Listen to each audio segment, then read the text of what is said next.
ChattyCuz is a WhatsApp-based chatbot. It was originally designed to test whether digital platforms could be used as a way to prevent girls' exposure to IPV.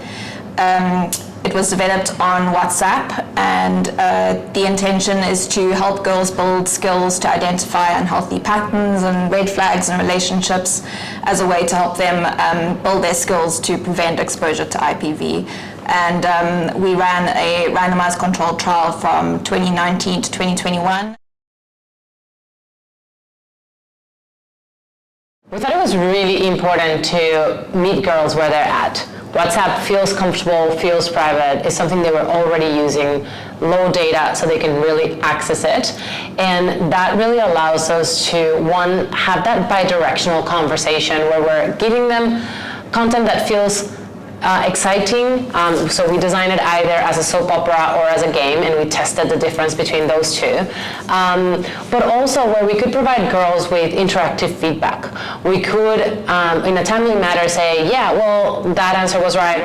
But we could also send them audiovisual content. So it felt very fresh. It felt very new and especially very personalized. So we're researchers at heart, so of course it started with a literature review of all the qualitative and quantitative research that has been run in South Africa to understand the drivers of intimate partner violence. We talk about IPV because the girls were 18 and up, 18 to 24. And we had kind of like a long list of possible drivers of IPV, and that included things from structural barriers, economic dependency, poverty, literacy, things like that, but also a lot of behavioral drivers. And then we ran based on that idea, and also a scan of the literature on behavioral science, we ran a series of co-creation workshops with the girls where we started a little bit from zero to understand what are their lives like, what are their experiences of violence like, and what are the values and things that excite them in their day-to-day life.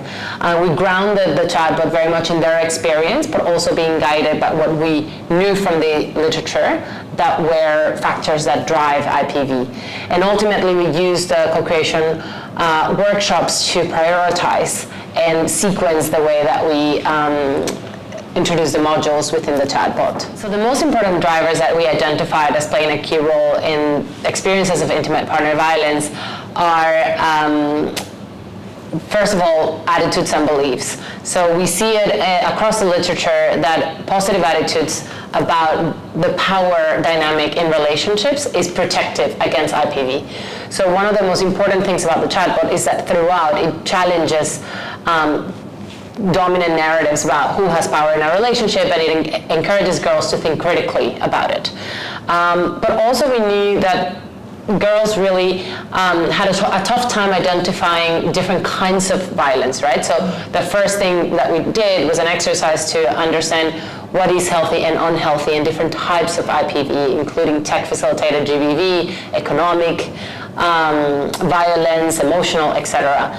Then the lack of social support and self-efficacy came up as an important barrier. So we guide girls through the exercise of identifying a source of support and practicing how they can seek help, building self-efficacy through values affirmation.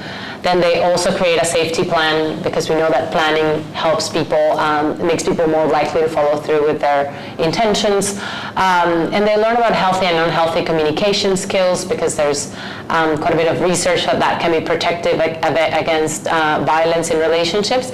And finally, we help them practice coping mechanisms in case they are distressed, so they can find ways to be well. ChattyCuz is designed with a human-centered design approach. So 3 things worth mentioning about the design. Number 1 being that we used an advisory group of representative girls that we were targeting with ChattyCuz used to inform the design of ChattyCuz. So we would often consult them if we were looking to build a specific feature and also the development of the content modules. We got their feedback on how those were structured and the tone of voice used and the character of ChattyCuz, who's designed to be like a friendly cousin sort of figure. So we also designed the chatbot with that kind of a tone and personality in mind. So we also targeted young girls, so we built in a lot of emoji and a lot of the language and pop culture references that they'd be familiar with and could resonate with. And then the last thing is a referral to care services. So obviously we're dealing with a very sensitive topic, and we needed to provide girls with remote counseling services if they were in need of that extra support while going through the ChattyCuz intervention. So we partnered with a local organization that could provide remote counseling through the WhatsApp interface, so it didn't create a break in the experience. We started with the premise that we wanted to identify and address the behavioral drivers of intimate partner violence amongst girls.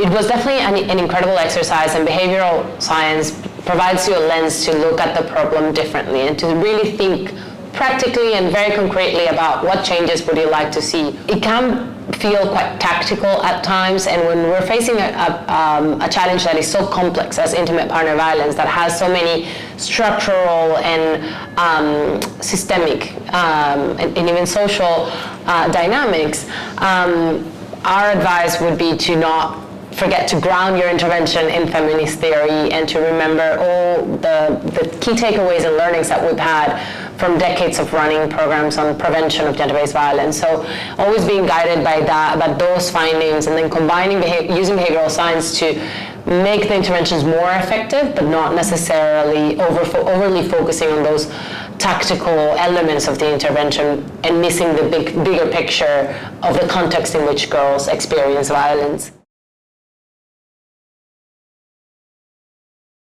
We have lots of plans for continuing to evolve ChattyCuz in different contexts and for different populations. Intimate partner violence is an evolving issue. More and more we're seeing that technology is playing a role in relationship violence, but also in violence at large. So we are, for example, adapting it at the moment in Colombia, and we'll continue to use formative research to understand what our users need, what our users want. So there we saw, for example, the girls wanted a more interactive interface, more audio, less text. So we changed it that way. But that's just more like the look and feel of the program. But we also saw that technology-facilitated violence, like, for example, image-based abuse, someone sharing a photo, a sexually explicit photo of a girl, for example, is much more common. So we had to change the theory of change to incorporate kind of like tech-facilitated violence, but also examples that are more similar to girls in dating relationships as opposed to committed relationships. And also we realized, for example, there's a lot of re-victimization. So rather than teaching them how to seek help, we had to think about how to give help to other people without re-victimizing them, without questioning or judging or gossiping. So it continues to evolve as we enter new adaptations or new places, new demographics. At the moment, we're planning to adapt it for community-based work in South Africa, and I am so excited to see what the findings are from that qualitative work. Because again, as it evolves, we hope to listen, learn, and keep evolving as well. Yeah, I just wanted to add that the new adaptation in South Africa and the ongoing one in Latin America is focusing on a much younger age group. And so the drivers of IPV for a younger audience will be quite different from what ChattyCuz was originally designed to address. And then also, if our results prove promising for this younger age group, we really hope to scale up this intervention throughout the African region and reach even more girls around Africa with this kind of an intervention,